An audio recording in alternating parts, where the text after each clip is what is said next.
So guys, makikita nyo dito kung gaano kadami yung balance natin na diamonds dito sa application na Billiard Master guys, no. Nasa 11 million po yan and nagkakalaga po yan guys ng 11,287 pesos. Dahil po yan sa tricks na ginagawa natin dito sa application na to. Hi guys, for this video, pag-uusapan ulit natin tong earning app na si Billiard Master. Okay, now guys, no, sabihin ko na agad sa inyo, dito sa application na to, wala kayo ditong tricks, no? Walang tricks dito guys na ginagawa para lang mapadami yung diamonds nyo dito or coins. Yung mga napapanood nyo guys ng mga video sa TikTok, YouTube, no, na meron daw silang tricks and napapadami daw nila yung diamonds nila, hindi yung totoo guys, no? Pati yung balance ko dito is hindi to totoo. Ito guys ay galing to sa invite, okay? Ito guys, napakita ko sa inyo yung ating invite dito. Nasa around 700 people din yung ating na-invite dito guys. And ito na nga yung kita natin dito sa application na to. Okay, so hindi to guys galing sa tricks kasi wala namang tricks dito sa application na to. Ayan, so pero ituturo ko pa rin guys sa inyo yung way para kumita rin kayo dito sa application na to. Kasi kung magre-rely kayo dito guys sa daily task, which is eto guys, medyo mababa yung makukuha nyo dito. Nasa 270 diamonds lang daily guys, or nasa 0.2 centavos po yun, no? Kasi ang 1,000 diamonds dito ay equivalent niya sa 1 pesos. Ito guys, hindi to sa tricks, no? Hindi to ginawa sa tricks. Okay?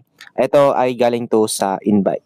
Ayan. So, sinabi ko na agad sa inyo, no? Walang tricks sa mga earning application, guys, no? Yung mga nakikita nyo nga sa TikTok na gumagamit sila ng automation, yung mga Taskade, guys. Hindi po yun totoo. Okay? Huwag kayo maniwala dun, guys. Pero ito, I suggest, guys, na if naglalaro kayo ng Billiard Master, ang gawin nyo na lang, ayan, pwede kayo magtapos ng daily task dito, pero centavos lang yung pwede yung kitain daily. Mababawasan pa yun ng 90 guys kasi nga kung wala kayong invite, yan lang yung makukuha nyo. Pero eto guys, meron ditong tinatawag na achievement task. Kasi dito sa achievement task guys, pwede kayong makaklaim dito ng nasa 1,375 pesos, no? I mean, nasa 1,400 to yung total na coins. And then syempre, ang value nun guys is 1,400 pesos din. Kasi 1 coins equals 1 pesos po siya. 1:1 kumbaga. Ayan. So, ayun lang naman guys, no? Bali, ayun lang yung gusto kong ituro sa inyo na gusto ko lang ninawin na wala talagang tricks dito sa application na to. Pagpasensya nyo na guys kung medyo misleading yung ating title and then yung ating thumbnail, tsaka yung intro, di ba? So, ganun lang talaga, no? Para makakain tayo ng views. Pero ito guys, sinabi ko na sa inyo na walang tricks sa mga earning application. Kahit doon sa Speedman guys, no? Walang mga tricks doon. Impossible naman guys na magkakaroon ng tricks sa mga earning application. Syempre, madidetect agad ng mga developer. Kaya wag kayong masa guys na may mga tricks dito sa mga application na to. Okay, wag sipagan nyo na lang guys maglaro dito sa game na to kasi alam nyo guys, no, personally, mismo ako is nag-enjoy ako dito sa game na to, no. Kasi tignan nyo naman, billiard po siya. Okay, hindi siya guys yung boring laruin. Hindi siya guys tulad sa mga application ni Gaby na talagang maboard ka, no. Wala ka namang gagawin doon sa mga application ni Gaby. Talagang iraran mo lang siya sa mga phone mo, di maboboard ka. Ito talagang nilalaro mo po siya.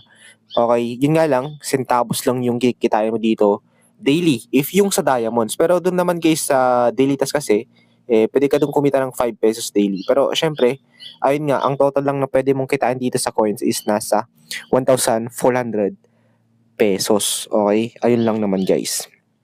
So, ayun, no? If wala talaga kayo ma-invite, okay lang naman. Kasi dito sa application na to guys, hindi nyo po kailangan mag-invite para makapag-withdraw. Okay? So, try nyo mag-withdraw dito sa Diamonds guys ng piso. Try nyo guys ng piso lang. Sa Lazada, ay 2 pesos ata yung minimum dito sa Lazada. So, tignan natin guys. So, tignan natin, no, sa GCash tayo. Sa GCash kasi is 100 pesos. Sa Lazada pala is 2 pesos. Same lang naman sa GrabPay at PayMaya. Okay, so subukan nyo guys, no, if makaipon kayo agad ng 2 pesos, try nyo mag-withdraw, marireceive nyo agad yan. Hindi to tulad dun sa Speedman na piggy banknote, talagang kailangan mo ng withdraw, invite. Dito kasi, well, sa kasi Speedman guys, pwede ka rin kumita doon. Kaso barya-barya lang din guys. Tulad dito sa okay, tulad dito sa Billiard Master. Hindi siya kalakihan. Pero yung kalakihan nga, yung mga napupunta sa piggy bank, yun yung negative. Kailangan mo ng invite. Pero dito kasi sa application na to, kahit barya-barya man lang to, okay, talagang hindi mo kailangan ng invite. Okay, so lang naman guys yung ating video, no. If nagustuhan nyo tong ating honest review regarding kay Billiard Master guys, syempre, huwag nyo kalimutan i-like tong video. i-share na rin kayo sa mga friends nyo at mag-subscribe dito sa aking YouTube channel. So, once again guys, this is Hawkspert Jane. I will see you guys on my next video. Peace out!